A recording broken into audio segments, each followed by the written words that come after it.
Secondly, how are we concerned in these groans? Very much. They are upbraiding groans as they upbraid us of our security and unthankfulness. We that have reason are more senseless than the creatures. The creature groaneth, and we are stupid, neither affected with our sin or misery. Jeremiah 12:14. The land mourneth, yet they say, he shall not see our last end. That is, no evil shall come unto us. They thought all would be well enough. So, for swearing and lying and stealing and adultery, the land mourneth. Hosea 4:2 and 3. But doth the swearer mourn, the adulterer mourn? The vines howl, and the fig tree languisheth. Isaiah 24:7. But doth the drunkard mourn, because God is provoked by his filthy excess? It is very observable that the prophets do often turn from men and speak to creatures, as Lamentations 2:18. O wall of the daughter of Zion, let thy tears run down as a river day and night. Let not the apple of thine eye cease. He calls on the wall, either because no man left to mourn, or no men had in heart to mourn, or for both reasons. So Micah 6:1 and 2, Hear, ye mountains, the Lord's controversy, and the strong foundations of the earth, hear the word of the Lord. So Jeremiah 22:29, O earth, earth, as if it were vain to speak to men. Insensible creatures are more fit to be spoken to than an incredulous and self-willed and obdurate people. They keep still their obediential subjection to their Creator, and do tremble when he threateneth, and groan when he afflicteth, and therefore the creature is brought in groaning here as in our stead.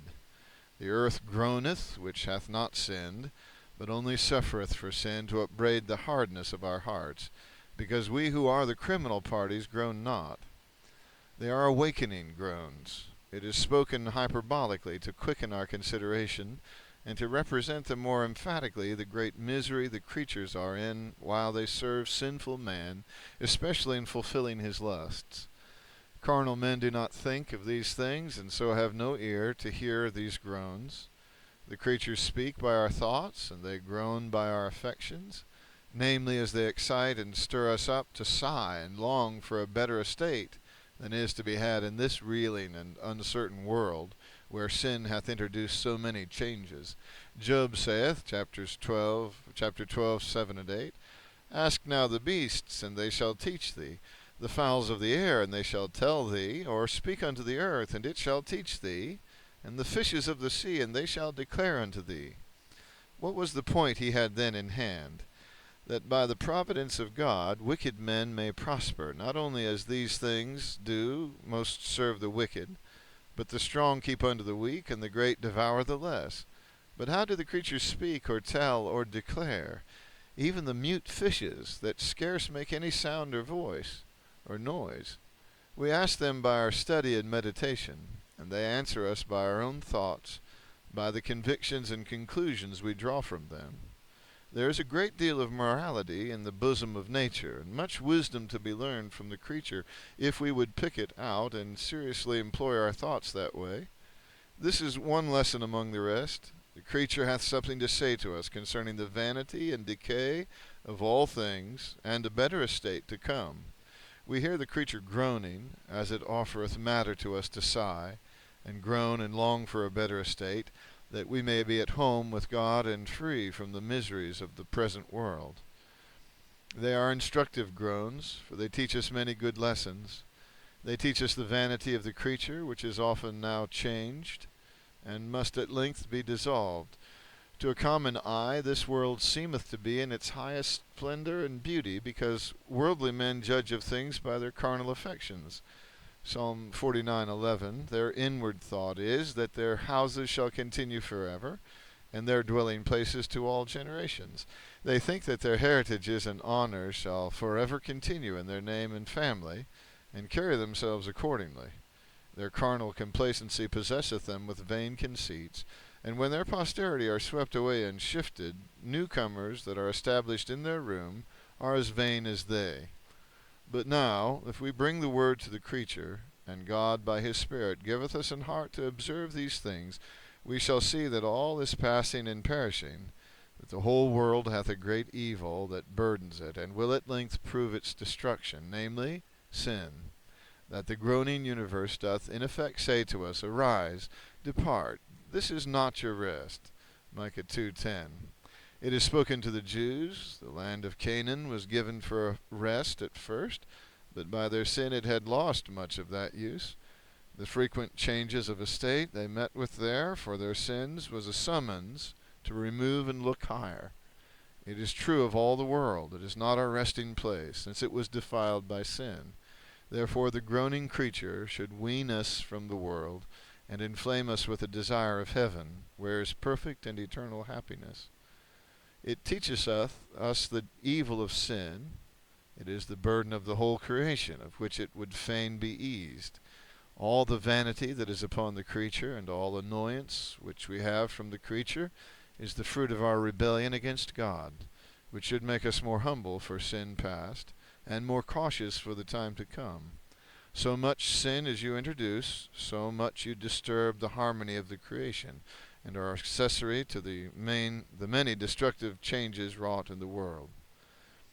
It readeth us a lecture of patience. We live in a groaning world, and must expect to bear our shame in the common concert, our share in the common concert. The world is a valley of tears. Now, to seek for joy in a valley of tears, to effect an exemption from groaning, it is to be singular and to be out of tune from the rest of the creation. What is in Psalm 84:6? The valley of Baca. The Septuagint renders the valley of weeping. It means the scorched, weeping ground they passed through, and because their going to Jerusalem to worship was a figure of our progress or journey towards heaven, therefore many apply it to the world, resembled by a valley, as heaven is by a mountain, like Mount Zion, and a valley of tears because we frequently meet with mourning occasions. Now, it should not trouble us to be put upon groaning in a groaning world. We have company with us in our mourning, not only our fellow saints. The apostle urgeth, 1 Peter 5:9, these things are accomplished in your brethren which are in the world. Every one of God's children have their share of hardships in the world. We think no sorrow like to our sorrow, and that none are so hardly dealt with as we are. Others have their sorrows and hardships. The measure and weight of others' sorrows we know by guess, but our own by feeling. All things considered, you will find your lot no harder than the saints of God who went to heaven before you. But here is more company offered, the whole creation groaning for a burden brought upon them, not by their fault, but ours, yet submitting to that appointed service till it be the will of God to ease them. A lecture of long-suffering, which is patience extended. When we are oppressed with many persecutions and afflictions, and these continue long, and we see no end, we despond. The creature groaneth and travaileth in pain until now. That is, from the time sin entered into the world until the whole be dissolved. The continuance of the universe is much longer than the continuance of our lives. Therefore let us not repine at so short a time, for the creature hath been in a groaning condition these 6,000 years, or thereabout. Surely the softness and delicacy of our flesh is too great, if we must see the end of our troubles as soon as we enter into them. If the creature is obedient to the Creator in bearing the burdens he lays on it, though it groan under it, then surely we should submit to his disposing will, so long as he will have us in a suffering condition. James 1:4. Let patience have its perfect work,